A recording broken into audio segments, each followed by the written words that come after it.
Allí en Tenerife, cuando va a empezar el culto, yo me doy así un paseo por las sillas y a los que le veo comiendo chicle le pongo así la mano y digo, póngame el chicle ahí.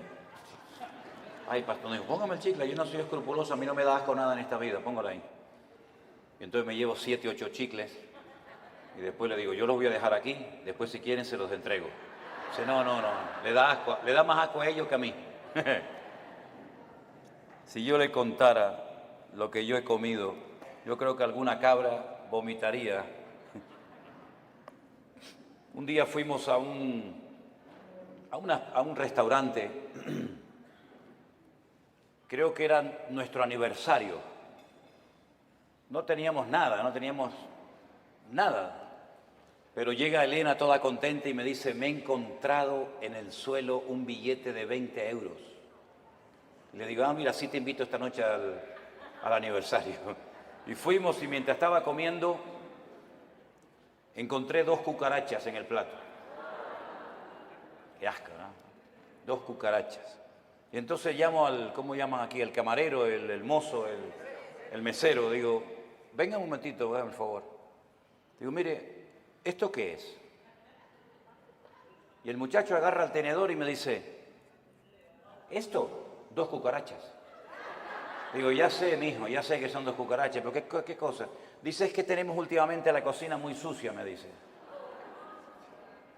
Digo, bueno, está bien. Y me dice Elena, vámonos. Digo, no, ¿cómo voy a ir si tengo hambre? Entonces puse las cucarachas así en un lado del plato y yo seguí comiendo. Así soy yo. Por eso cuando me dice, pastor, ¿a usted le gusta esto? ¿A usted le gusta lo otro? Digo, yo me como lo que haga falta, no hay ningún problema, ¿no? Ahora, nuestra alma es diferente. A nuestra alma no se le puede dar cualquier tipo de comida, porque el alma también se enferma.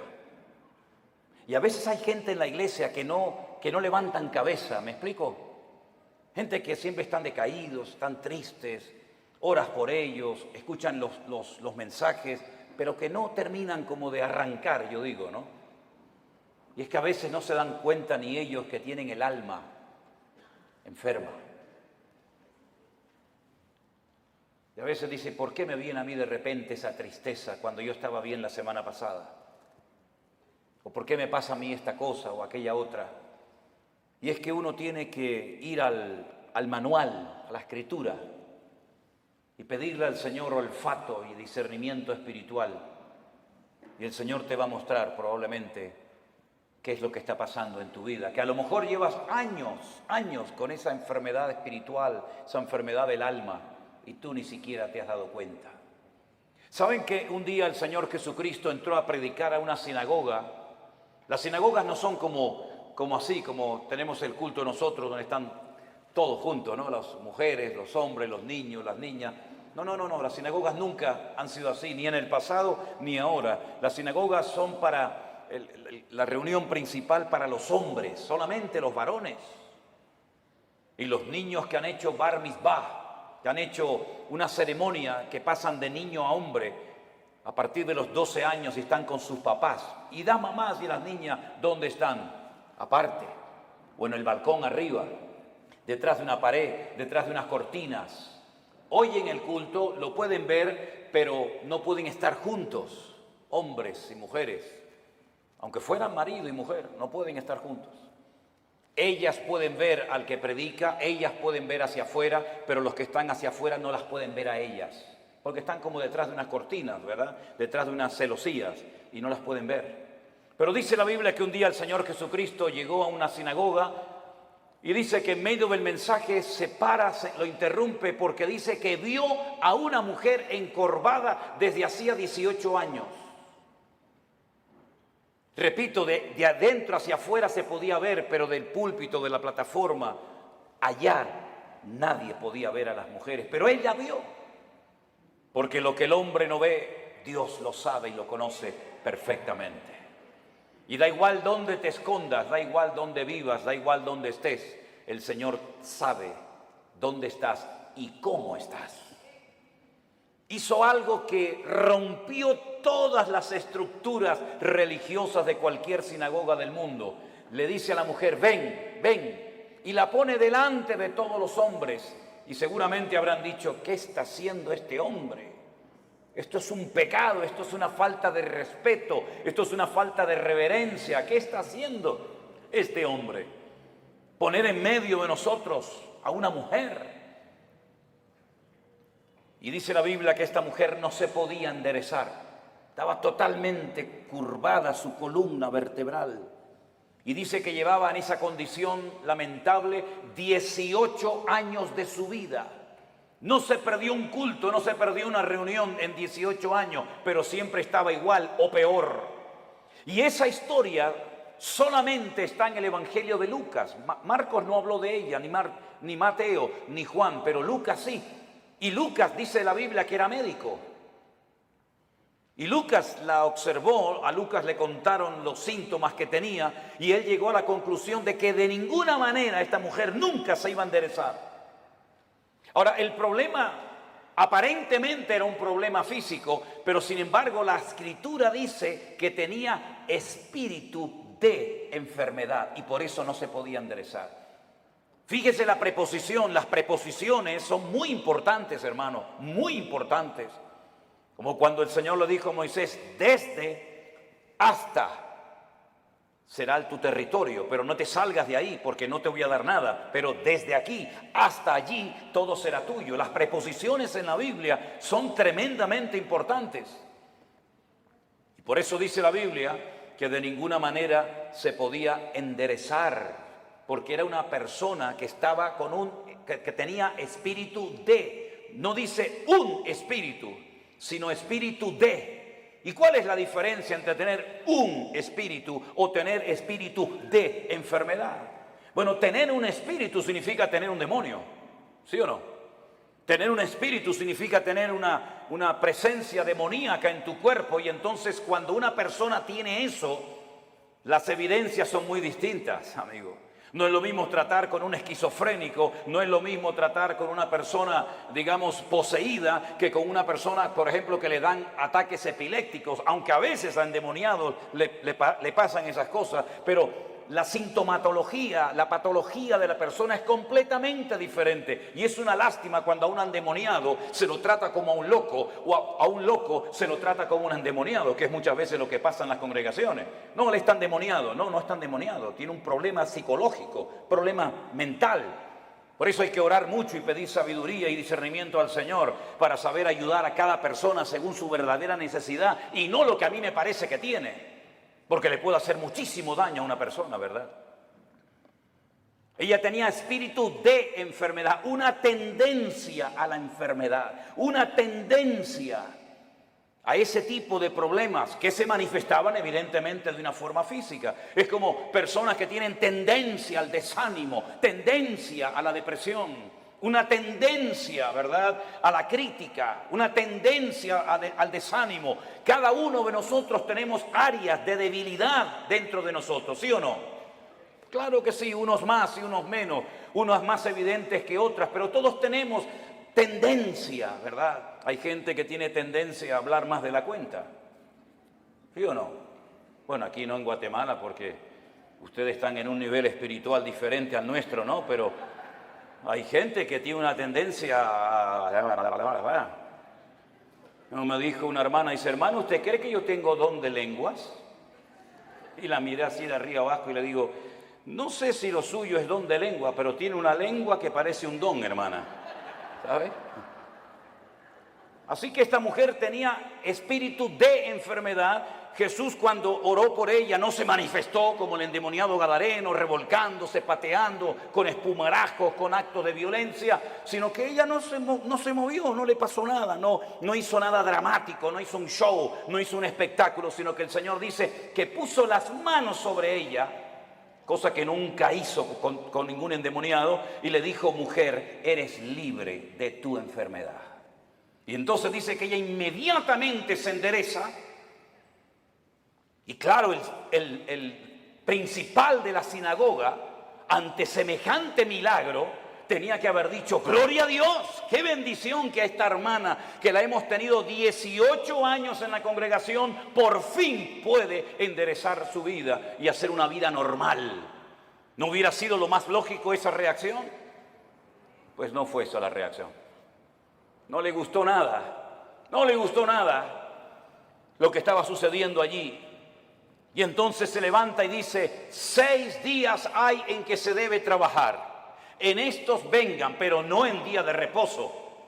Vamos a ver, para entender esta palabra, hay que saber que durante la semana la sinagoga está cerrada prácticamente. El culto principal, para que me entiendan, es en el 7º día, en el día de Shabbat, el único día de la semana que según la Biblia tiene un nombre. Los nombres de la semana en la Biblia no son lunes, que es el culto a la luna, el martes al Marte, el miércoles a Mercurio, el jueves a Júpiter, el viernes a Venus, el sábado a Saturno y el Sunday o domingo al Sol. En la Biblia los nombres de la semana no tienen nombres, tienen números: día primero, día segundo, día tercero, día cuarto, día quinto, día sexto, Shabbat. El único día que tiene nombre es el 7º, porque el domingo es el primer día de la semana. Luego, cuando la gente va a la sinagoga es en el día de reposo, y él lo que está diciendo, venid durante la semana, pero no en día de reposo. Entonces, si en día de reposo no me dejas venir y durante la semana está cerrada, ¿qué es lo que está diciendo este hombre? No me vengan a molestar ni a cambiar mis estructuras religiosas en la iglesia o en la sinagoga, porque no lo voy a permitir. Ante semejante explicación, el Señor Jesucristo se levanta y le dice en el culto, en la reunión, hipócrita. Oye, qué culto tan interesante fue ese, ¿eh? Una mujer que sale detrás de una cortina, que se endereza, el otro que no sé qué, el otro que... Fue un culto muy interesante ese día, ¿eh? Cómo me hubiera gustado estar a mí allí, ¿no? Cuando el Señor se le queda mirando a este y le dice hipócrita, yo le hubiera dicho, dale, Señor, dale más. Hipócrita, ¿no se levantan ustedes en día de reposo, que según ustedes no se puede hacer esto, ni aquello, ni aquí, ni para allá, y desatan su buey del pesebre y lo llevan a beber y luego lo traen otra vez? Y a esta hija de Abraham, que Satanás la tenía atada, la tenía ahí oprimida, no se le debía de desatar en el día de reposo. No dijo liberar, dijo desatar, que es diferente. ¿Cómo es posible que hayas tenido en tu congregación 18 años a una mujer en esta condición y no has movido ni un dedo? Y vengo yo y hace un milagro el Señor a través de su vida y su ministerio, y te enfadas y te enojas por lo que ha sucedido. ¿Saben que hay personas que no quieren que Dios les sorprenda? Hay gente que no quiere cambiar, hay gente que está cómoda, hay gente que está muy cómoda, muy apoltronada con su rutina religiosa, pero el Señor ha venido para romper estructura. El Señor ha venido a su casa a hacer lo que quiere, porque al fin y al cabo la iglesia no es suya ni mía. La iglesia es la casa de Dios y Él es la cabeza, yo soy el cuerpo. ¿Te vas a dejar sorprender por el Señor o ya lo sabes todo? Esto no se puede hacer, esto sí se puede hacer, ahora de pie, ahora sentado. Pero ¿quién eres tú, el dueño de la iglesia? ¿Qué te has creído que eres tú en la iglesia? El que abres y cierras la bendición de Dios. El dueño de la iglesia no es el pastor, no es los ancianos, no son los diáconos, no es la mesa directiva. El dueño de la iglesia es Cristo, y si no es Cristo tienes un grave problema, porque te has convertido en propietario de algo que no te corresponde. En vez de un administrador, en un siervo, que para lo que está es para servir y no para servirse de, como muchos hoy en día, que en vez de servir a la gente lo que hacen es que se sirven de la gente y todo gira en torno a ellos, y se enfadan cuando no le dice a la gente, sí, pastor, sí, mi hermano, sí, el ungido, como si los demás no fueran ungidos igual que el pastor. ¿O usted no es ungido? ¿Usted no tiene el mismo espíritu que tengo yo en esta tarde? ¿Usted no lee la misma Biblia que yo? ¿Usted no va al mismo cielo que yo? Entonces, ¿por qué hacemos esas diferencias? No toque al ungido, no moleste al ungido. El ungido, ¿y usted qué es? Si usted no tiene la unción que yo tengo, entonces usted tiene un grave problema. Si el Espíritu Santo que mora en mi vida no mora en la suya, entonces usted no es cristiano, porque hay un solo Espíritu, hay un solo cuerpo, hay un solo bautismo, hay un solo Dios y hay un solo cielo para todos y cada uno de nosotros. Y eso es lo que dice la palabra del Señor, mi querido hermano. Y no hay esas diferencias. Una cosa es el respeto y otra cosa es el servilismo. Hay gente que en vez de ser siervos son como esclavos del hombre, esclavos de la doctrina, esclavos de la denominación, esclavos del ministerio. No, usted no tiene que ser esclavo de nadie, usted tiene que ser siervo de Jesucristo. Ahora dice la palabra de Dios que esta mujer se enderezó, cosa que no podía hacer antes, Porque la presencia del Señor llegó a ese lugar. Y donde está el Señor tienen que haber cambios. Lo que no puede ser es que una vida, una familia, una iglesia llamada cristiana estén siempre igual. ¿Qué es lo que hace mucha gente cuando se les predica claramente la palabra y se sienten incómodos? Bueno, lo fácil es cambiarse de iglesia, ¿sí o no? Me voy de esta iglesia porque aquí no hay amor, me voy de esta iglesia porque no cuentan conmigo, me voy de esta iglesia porque el pastor no me ama, me voy y se van a otra y después te enteras que ya no están en esa, están en otra y en otra y en otra. Es que muchas veces el problema lo queremos resolver cambiando de lugar en vez de permitiéndole al Señor que nos cambie el corazón y nos cambie nuestro carácter y nos cambie nuestra vida. Y muchas veces creemos que ya hemos llegado a un cierto nivel espiritual en el que ya no necesitamos cambios. Y la pregunta es, ¿cuántos de los que están aquí presentes quieren cambiar y quieren honrar y quieren glorificar al Señor? Levante su mano. Pues entonces, como Dios lo va a hacer a través de pruebas. Hoy se habló aquí de pruebas. ¿Saben? Dios no tiene que pedirle permiso a usted ni a mí para probarnos. Para nada. Y las pruebas por las que pasaremos a lo largo de nuestra vida, que pasaremos sí o sí, son proporcionales a nuestro nivel de fe y de madurez. Lo cual quiere decir que Dios nunca jamás va a mandar una prueba a usted por equivocación, por error. Ay, esta prueba era para Juan y se la estoy mandando a Antonio. Esta prueba era para la hermana María y me equivoqué y se la mandé a la hermana Juana. No, para nada. Las pruebas están preparadas desde la eternidad para cada uno de nosotros. Y Él nunca nos va a mandar algo que no vamos a poder soportar y llevar. Y en el caso de que nos mandara algo que humanamente hablando decimos yo no aguanto, yo no puedo con esto, no te preocupes que el Señor te va a capacitar y te va a ayudar para que tú pases por la prueba con gozo y con la bendición de Dios. Yo siempre he dicho que si las pruebas que el Señor le mandó a Abraham se las hubiera pedido o se las hubiera mandado a David, no las hubiera podido soportar. Porque como dije esta mañana, David ganó muchas batallas fuera del hogar, pero dentro perdió muchas. Sin embargo, cuando el Señor le pide a Abraham que sacrifique a su hijo, él no le dijo al Señor, ¿y por qué? Yo tengo dos, si quieres te sacrifico al primero, a Ismael. No, quiero que sacrifiques a tu único hijo, al que amas. Y le dice a Isaac. Abraham en aquel momento vivía en el sur de Israel, en una ciudad llamada Beersheba. La palabra Beer en hebreo es pozo, Sheba es 7. Beersheba, la ciudad de los 7 pozos. Él vivía en el sur de Israel. Beersheba en la actualidad es la capital del Negev, del desierto del Negev, del sur de Israel. Y el Señor le habla y le dice, ve al monte Moriah a sacrificarme a tu hijo. El monte Moriah está en Jerusalén. Es el monte donde tiempo más tarde se construiría el templo de Salomón. Él viajó, dice la Biblia, 3 días desde el sur de Israel hasta el monte Moriah. Y cuando llegan cerca del monte Moriah y lo ve de lejos, llevaba a algunos criados y él les dice a sus siervos, esperen aquí que nosotros iremos allí, adoraremos y volveremos. Fíjense qué interesante la palabra de Abraham, iremos, adoraremos y volveremos. ¿Cómo que volveremos si Dios te ha dicho que van 2 y vuelve 1? Subiréis 2 al monte Moriah, pero a uno lo tienes que sacrificar y matarlo allí, y el que volverá serás tú solo. Pero no dijo eso Abraham, dice iremos y volveremos. No fue hasta el ministerio del apóstol Pablo, cientos, miles de años después de este acontecimiento, de la aquedá, como se llama en hebreo, de la atadura, que inspirado por el Espíritu Santo, el autor de la carta a los hebreos y también Pablo dijo que tenía este hombre tanta fe y tanta confianza en el Señor que si sacrificaba a su hijo, el Señor se lo podía levantar de entre los muertos. Nunca jamás en la historia Dios había resucitado a un muerto. Nunca había habido un precedente de un muerto que resucitara. Pero Abraham sabía, porque conocía a Dios. Y eso es muy importante, que tú conozcas la esencia de Dios para que sepas si esto viene de Dios o esto viene del diablo o sabe Dios de dónde viene esta prueba. Él sabía que si mataba a su hijo, Dios se lo podía levantar de entre los muertos. Cosa que metafórica o simbólicamente sucedió.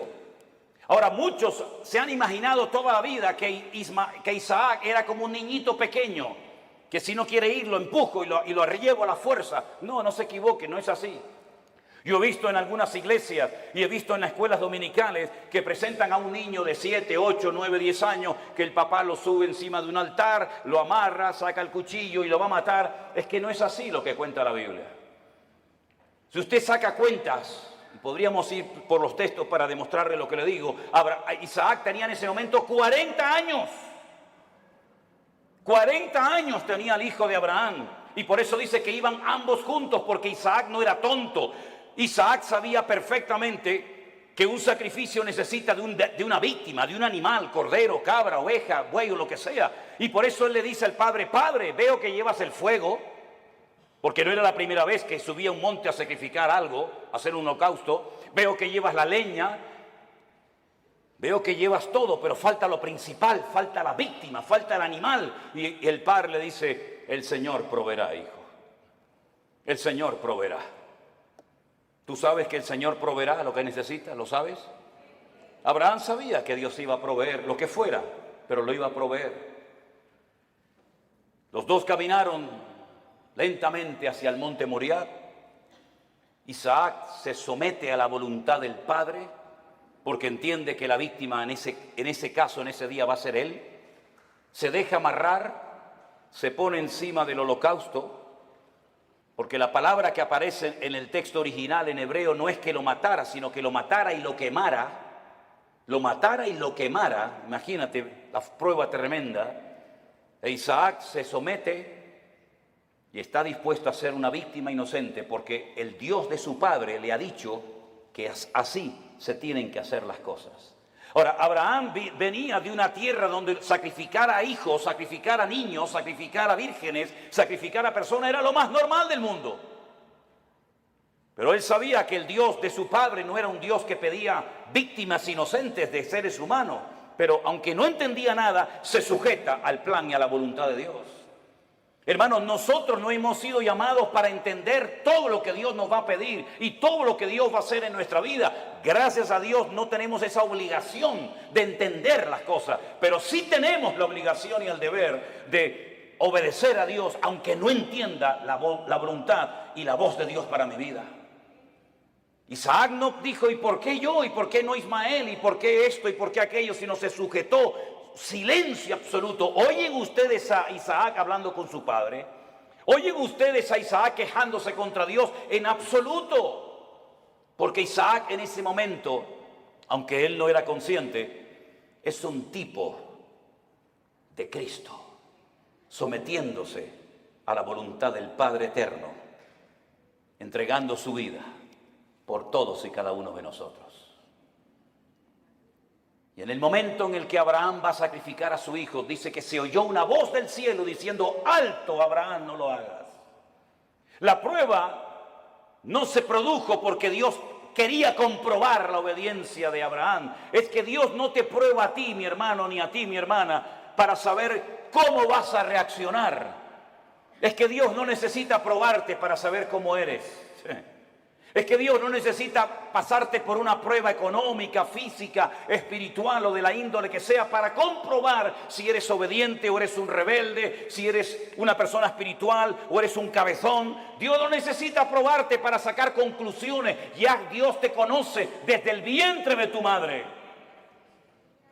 Las pruebas son para que tú descubras cómo eres tú realmente delante de Dios.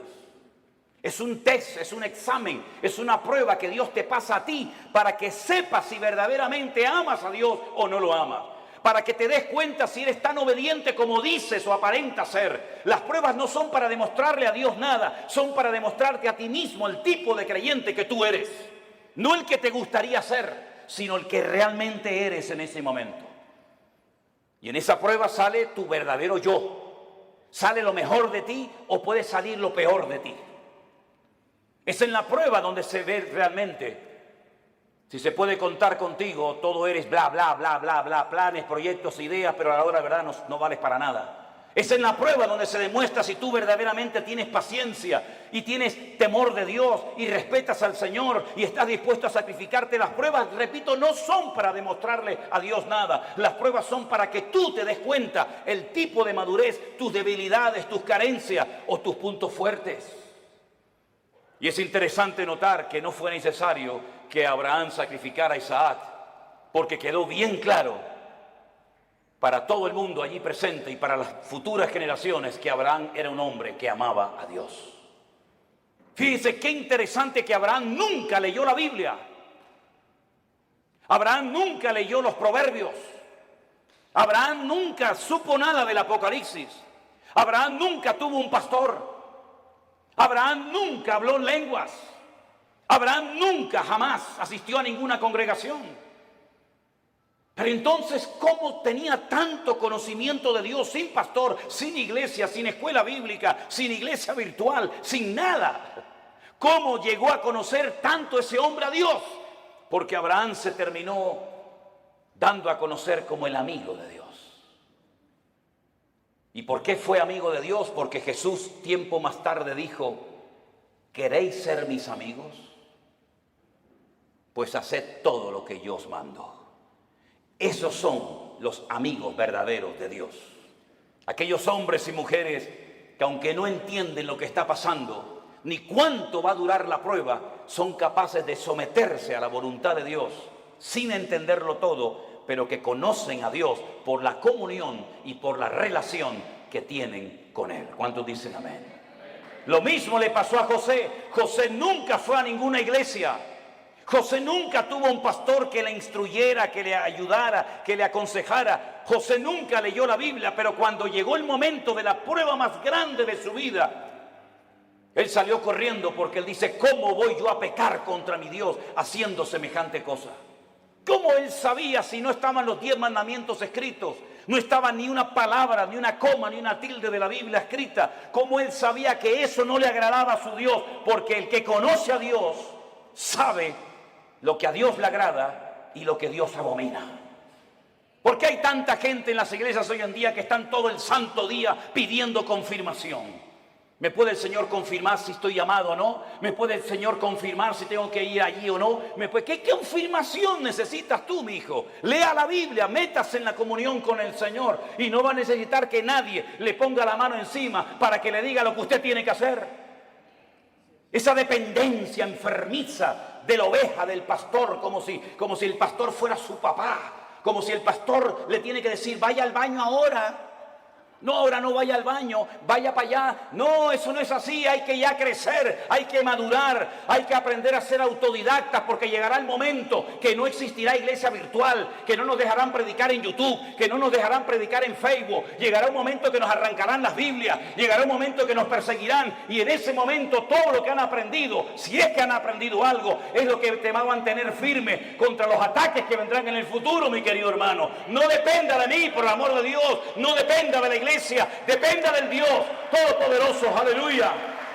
Y si no lo aprende, dudo que aguantes la prueba, porque la prueba solamente la aguantan los que aman a Dios. Yo he descubierto eso, hermanos. Las pruebas no las sacan con buena nota, con buena calificación los que han aprendido a cantar muy bien. Las pruebas no las aprueban aquellos que saben, digamos, predicar muy lindo. No, las pruebas las aprueban con muy buena nota los que en el fondo aman a Dios con toda su alma y con todo su corazón. Porque cuando una persona ama, hace cualquier locura. Cuando una persona ama, está dispuesta a poner a un hijo sobre un altar y degollarlo como si fuera una bestia. Cuando una persona ama, es capaz de oír de los labios de Cristo: vas a morir crucificado como yo. Y Pedro dice: tú sabes que yo te amo, Señor. Cuando una persona ama, está dispuesta a estar solo en una cárcel, sabiendo que no estoy solo, sino que Él está conmigo y puedo terminar mi carrera y guardar la fe. Y cuando uno ama a Dios de todo corazón, puede escribir una carta diciendo: en mi primera defensa ninguno estuvo a mi lado, todos me desampararon. pero no lo habla desde la amargura, no lo habla desde el rencor o el resentimiento, sino que dice, no se preocupen, hermano, Demas me abandonó, Alejandro me causó muchos males, el otro se fue por aquí, el otro se fue por allá, me sacaron de la celda, me llevaron al juicio, nadie estuvo a mi lado, pero el Señor estuvo a mi lado y me dio fuerzas, aleluya, y me guardó de la boca del león. En el peor momento de su vida, cuando todos, Timoteo, Tito, Priscila, Aquila, Silas, el otro tenían que estar con Pablo, ni uno apareció. Pero el Señor estuvo a mi lado y me libró de la boca del león y me seguirá librando. A Él la gloria y la honra y el imperio por los siglos de los siglos, dice Pablo. A ese nivel tenemos que llegar. A ese nivel de fe, a ese nivel de madurez, a ese nivel de esfuerzo y sacrificio es al que tenemos que llegar todos y cada uno de nosotros. Porque todos vamos a ser probados en mayor o en menor medida. Y dice la Biblia que los que son fieles y aman al Señor, Dios nos guardará de la hora de prueba que ha de venir sobre todas las naciones de la tierra. Hace años atrás la gente de Europa venía a América, cuando el continente europeo quedó totalmente arrasado por la Segunda Guerra Mundial. Alemania quedó destrozada completamente, Italia quedó destrozada, toda Europa plagada de muertos, edificios derrumbados, familias destruidas, 6 millones de judíos asesinados en los campos de exterminio nazi. No había esperanza, no había trabajo, no había comida, no había nada. La gente cogía barcos y se iban a Argentina, se iban a Cuba, se iban a Venezuela, como mis antepasados se fueron en barcos de vela a Cuba, Argentina, a Venezuela, porque eran países que ofrecían una esperanza a millones de personas que lo habían perdido todo, padre, madre, salud, casa, de todo. Pero ya eso pasó a la historia, mis queridos hermanos. Y más ahora que hemos conocido y hemos descubierto la perla de gran precio, que es nuestro Señor Jesucristo. Yo no necesito ir a los Estados Unidos para ser bendecido. Yo no necesito irme a países árabes o a Dubái, porque allá hay mucho trabajo. ¿Es que acaso el Dios de Guatemala o el Dios de Nicaragua o el Dios de Haití o el Dios de Cuba o el Dios de Japón es más pequeñito que el Dios de allá? ¿No ha dicho el Señor, yo estaré contigo todos los días hasta el fin del mundo? ¿No nos ha demostrado el Señor que Él es el dueño de la plata y del oro? Que no es mi esfuerzo personal, sino es la misericordia y la grandeza de Dios lo que a mí me permite hoy comer, vivir, respirar y tener victoria en mi vida. Permítame decirles que este muchacho que estuvo a punto de ser sacrificado, imitando o intentando imitar el ejemplo de su padre, cuando hubo miseria y los animales no tenían pasto para comer y faltaba el agua en los pozos, él sintió en su corazón hacer lo mismo que hizo su padre, que ir a Egipto. Oye, cada vez que había hambre y miseria en Canaán, siempre había de todo en Egipto. Nunca faltaba el agua, nunca faltaba el pasto, siempre en Egipto había de todo. Y el Señor le dice a Isaac, no vayas a Egipto. Pero Señor, mi padre fue a Egipto. Claro que tu padre fue a Egipto. Y Egipto se le metió en su casa. ¿O no te acuerdas de tu hermanito Ismael, de quién nació? Y no te acuerdas de doña Agar, no te acuerdas que se fue de Egipto, pero Egipto se le metió en la casa. Tú no tienes que ir a Egipto para nada, tú te quedas aquí. Pero Señor, yo vivo en Beersheba, yo vivo en un desierto, no hay agua, no hay nada. Y el Señor le dice, siembra. ¿Pero dónde? Siembra ahí en la arena, siembra en la arena. Y después, ¿cómo riego la semilla? Escarba, busca, y empezó a escarbar, ¡pum!, le salió agua. Y vinieron los enemigos y dijeron, hay que taparle el pozo. Y le taparon el pozo. ¿Y ahora qué hago? ¿Me voy a Egipto? No, vete más allá. Siembra más allá y busca agua. Y encontraba agua en todos los lados. El agua estaba debajo, solamente había que buscarla. Y dice que ese año sembró y cosechó a 100 por 1 en el desierto sin agua. Y al final vinieron los enemigos, los que le echaban tierra y piedras a sus pozos, a hacer un pacto con él, a pedirle perdón y a decir, se nota que Dios está contigo. Eso es lo que el mundo necesita ver en nosotros los cristianos. que nuestra dependencia no está del dólar, nuestra dependencia no está de los países del norte. Nosotros dependemos del Rey de Reyes y Señor de los señores. Y el Señor está contigo como poderoso gigante. ¡Alabado sea Dios! ¡Aleluya! ¿No dice el Señor que yo soy el Dios de la plata y del oro? Qué fácil es decirlo, ¿no? ¿Sí? Nosotros hemos vivido por fe 40 años de nuestra vida. Y hemos enseñado a nuestras hijas a vivir por fe. Y hemos vivido desde el minuto 1 que nos casamos y desde el minuto 1 que salí de la escuela bíblica he vivido por fe. No he dependido de nada ni de nadie, sino solamente del Señor. Ha habido momentos de abundancia, ha habido momentos de escasez, pero el Señor nunca nos ha fallado, jamás, jamás. Hemos dormido en grandes hoteles, hemos dormido en carreteras, hemos dormido en selvas, hemos dormido en gasolineras, hemos dormido en la calle, hemos dormido en casas abandonadas, hemos dormido en montones de lugares, pero no da igual, porque lo importante no es lo que uno tiene, lo importante es lo que uno es en Cristo Jesús. Y ese nivel de fe es la que necesitamos hoy en día los cristianos del siglo XXI. Yo decía esta mañana y se lo recuerdo que a veces el mundo se ha metido de tal manera en nuestras vidas que parece que si no tenemos el último zapato, la última camisa, el último teléfono, la última computadora, como que nos entra la depresión. Y yo pregunto, ¿qué tenía Pablo? ¿Qué tenía Pedro? ¿Qué tenía Santiago? ¿Qué tenían nuestros hermanos en la Segunda Guerra Mundial? No tenían nada, pero cuanto menos tienes es cuanto más el Señor está contigo. Y esa es la vida que el Señor quiere que vivamos. Por eso yo siempre he predicado y lo digo. Hermanos, la Biblia que predicamos es la misma. El Espíritu Santo es la misma. El Salvador es el mismo. El poder de Dios es el mismo, pero la iglesia no es la misma. No, la iglesia no es la misma. He conocido cristianos en Estados Unidos, mejor dicho, pastores, que me dicen, ¿saben lo primero que me pregunta una persona cuando viene a nuestra iglesia pensando en la posibilidad de hacerse miembro de la iglesia? Digo, no, dice, ¿tienen buenos aparcamientos, buenos estacionamientos para los carros aquí? Sí. ¿Tienen aire acondicionado las clases de los niños? Sí.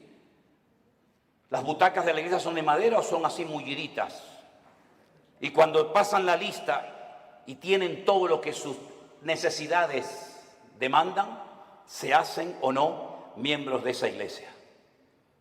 Yo te mandaría un tiempo a África, a Corea del Norte, a Irán, a Pakistán, y a lugares donde los hermanos a escondidas de noche tienen que ir con un pico y una pala a romper bloques de hielo así de gordo y bautizarse en lagos helados para que no los maten las personas que están a su alrededor. Te mandaría a lugares donde solamente hay una Biblia para toda la iglesia y los hermanos se la pasan de unos a otros durante varios días y la copian a mano. Y yo tengo Corintios, yo tengo Efesios, yo tengo Gálatas, yo tengo Romanos, yo tengo los Proverbios, porque hay una sola Biblia para toda la iglesia. Cuando estábamos en Kenia y nos enfermábamos y lo primero que pensamos era en ir al médico, los de allí nos decían, no, no hace falta. ¿Cómo que no? Dice, no, vamos a orar, vamos a orar. Porque sabían que tal vez no tenían dinero para medicinas, pero tenían a su alcance el poder de Dios. Nos hemos hecho tan burgueses espiritualmente hablando que si se retrasa la comida 10 minutos ya nos ponemos nerviosos. Nos ponemos tan nerviosos cuando faltan determinadas cosas y después algunos me dicen, no, yo quiero servir al Señor. Me vino uno una vez a la iglesia y me dice, yo quiero servir al Señor. Y estaba de pie y yo estaba poniendo la moqueta en la iglesia con un señor ya muy mayor. Y le digo, ¿y por qué no te agachas y me ayudas a poner la moqueta de la iglesia? Y me dice, es que yo soy cantante, yo soy músico. Digo, tú eres un idiota. ¿Cómo que cantante y músico? ¿Los cantantes y los músicos no trabajan? La Biblia dice que el que no quiere trabajar, que no coma, es decir, que se muera de hambre. Eso dice la Biblia, ¿eh? No quiere trabajar, no coma. Y el que no come ya sabe lo que le pasa. ¿No trabajaba el Señor? Dice, yo trabajo y hago la obra del que me envió. En otras palabras, mis queridos hermanos, la iglesia tiene que despertar y darnos cuenta de que si la iglesia sigue viviendo como ha vivido en estos últimos 30, 40, 50 años, por eso la iglesia entró en una decadencia, por eso el mundo se metió en la iglesia, Por eso la gente ha salido herida, por eso la gente ha comido veneno y comida caducada en las congregaciones. ¿Por qué? Porque nos hemos agarrado a cosas y hemos convertido la iglesia en el campo, cuando la Biblia dice que el campo es el mundo, no la iglesia. Y por eso para algunos la iglesia virtual era una locura, porque necesitan el púlpito, necesitan la banca, necesitan tocar.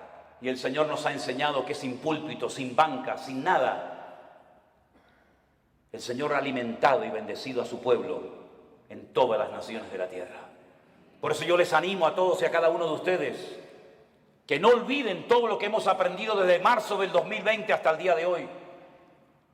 Que no tengamos una amnesia, sino que recordemos todo lo que el Señor nos ha venido enseñando y mostrando día a día. Estos testimonios de gente cambiada, estos testimonios de gente sanada, testimonios de familias restauradas, todo esto lo ha hecho el Señor sin necesidad de que una persona sea la estrella y el protagonista. La obra la ha hecho el Señor nuestro Dios, al cual le damos a Él siempre toda la gloria y toda la honra. Aleluya. Así que, mi querido hermano, Dios sí que nos guardará de las pruebas, claro que sí, pero nuestro nivel de madurez tiene que ser elevado. Me sorprendió mucho cuando fuimos a la cárcel el otro día, los pastores, sí, pastores que están allí también cumpliendo condena, privados de libertad, pero saben que ese es el momento y el lugar donde tienen que estar atendiendo y ministrando a otras personas. Cada uno de nosotros tenemos un lugar en el cuerpo de Cristo. Yo sé cuál es el mío y cuál no es el mío. Pero yo quiero que usted cierre sus ojos en esta tarde y a partir de hoy se proponga seriamente decirle al Señor cuál es mi sitio y cuál no es mi sitio. ¿Qué tengo que hacer y qué no tengo que hacer? ¿Qué tengo y qué no tengo? Pedro le dijo a aquel paralítico: no tengo. No esperes de mí plata y oro porque no tengo, pero lo que tengo te lo voy a dar. La Biblia dice que antes de que una persona sea usada, primeramente tiene que ser probada. Nadie puede ser usado en el reino si no es probado primeramente. Y el Señor sabe cómo probarnos y cuánto tiempo probarnos.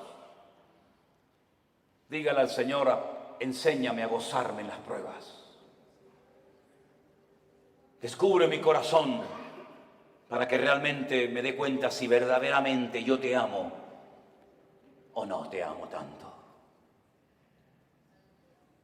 Hemos visto que el Señor nos ha bendecido, nos ha prosperado, nos ha usado, pero todavía queda mucho camino por recorrer, hermanos, muchas almas, muchos países que visitar, muchos lugares donde ir. Y si somos fieles y obedientes al llamado de Dios, Dios seguirá guiando nuestros pasos y fortaleciendo nuestras vidas. Señor, te damos gracias en esta tarde por este día de victoria, de bendición que hemos pasado juntos, Señor. Gracias por los hermanos que se han bautizado. Gracias por los testimonios que hemos oído. Gracias por el tiempo que hemos podido pasar juntos en armonía. Pero sabemos que estos solamente son unos pocos días, que la vida realmente está allá afuera esperándonos. Yo te ruego, Señor, Dios del cielo y de la tierra, que traigas madurez a nuestros corazones y a nuestras vidas. Que estemos dispuestos a ser probados y a gozarnos en las pruebas. Bendito sea tu nombre, Señor. Busque a alguien en este momento y ore con él junto, por favor. Busque a alguien, sea esposo, sea su marido, sus hijos, un hermano que no conoce de nada, da igual. En estas reuniones, en estos encuentros que hacemos, se produce algo muy bonito. Y es ver hermanos de la misma ciudad que no se conocían, que aquí en estas reuniones se conocen. Hermanos que no se conocían de nada antes, ahora se hacen amigos y se dan abrazos. En estos lugares le hemos demostrado al mundo que somos capaces de juntarnos con hermanos pentecostales, con hermanos bautistas, con hermanos metodistas, con hermanos de cualquier denominación. Y somos capaces de juntarnos juntos y alabar a Dios y honrar a Dios sin levantar en alto una bandera, sin levantar en alto el nombre de un hombre o de una denominación. Dios está rompiendo barreras, hermanos queridos. Pastores de diferentes iglesias vienen a nuestros encuentros, vienen a nuestras reuniones y juntos alabamos al Señor. Y eso es algo milagroso que nunca se había dado, o por lo menos hace mucho tiempo.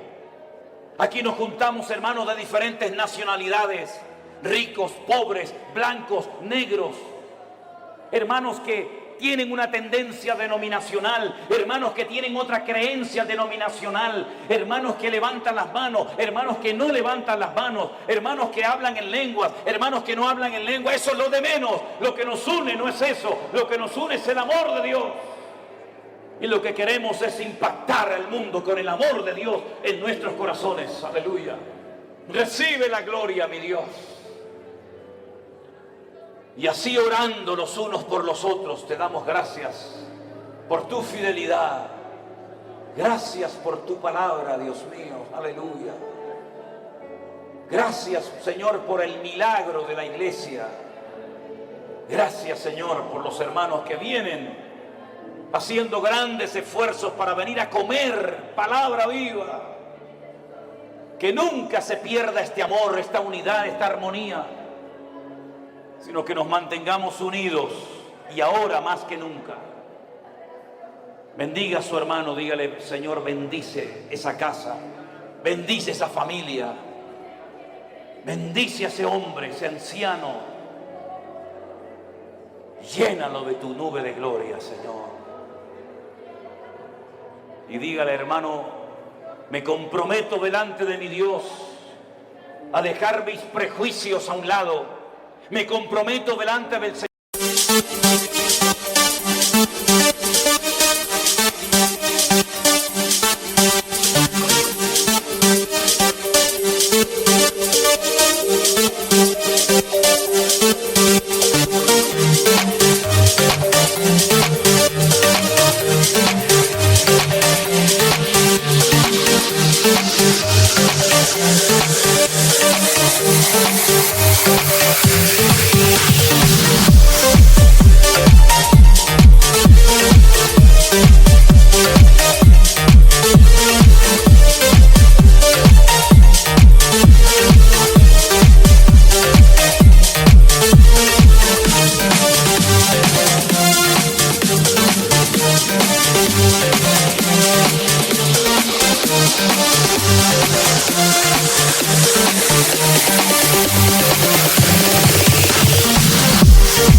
Señor, a dejar las diferencias a un lado y amarnos como tú nos has amado.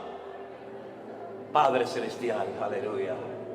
Gloria a tu nombre. ¿Qué nota es? Dale un tono más alto, si puede ser. Oh, gracias, Señor. Abrace a su hermano, dígale: hermano, Dios te bendiga. Le amo, querido hermano. Pónganse de pie y salúdense. Salúdense, conozco los santos los unos a los otros. Aleluya. Gracias, Señor. Aleluya. Rey de reyes, Señor de señores, admirable, consejero, Dios fuerte, Manuel, Dios con nosotros, el Cordero que fue inmolado, eres digno de tomar el poder, las riquezas, la sabiduría, la fortaleza, la honra y la gloria y la alabanza por los siglos de los siglos. Amén. Vamos. Rey de reyes, Señor de señores, admirable. Cántenles al Señor, hermano, cántenle a Él. Sí, Señor. Amén. Y el Cordero que fue inmolado eres digno de tomar el poder, las riquezas, la sabiduría, la fortaleza, la honra y la gloria y la alabanza. Amén. Vamos, iglesia, arriba. Rey de reyes, Señor de señores, admirable, consejero, Dios fuerte, Manuel, Dios con nosotros, el Cordero que fue inmolado, eres digno de tomar el poder, las riquezas, la sabiduría, la fortaleza, la honra y la gloria, la alabanza, fuerte por los siglos de los siglos. Amén. Vamos, aleluya.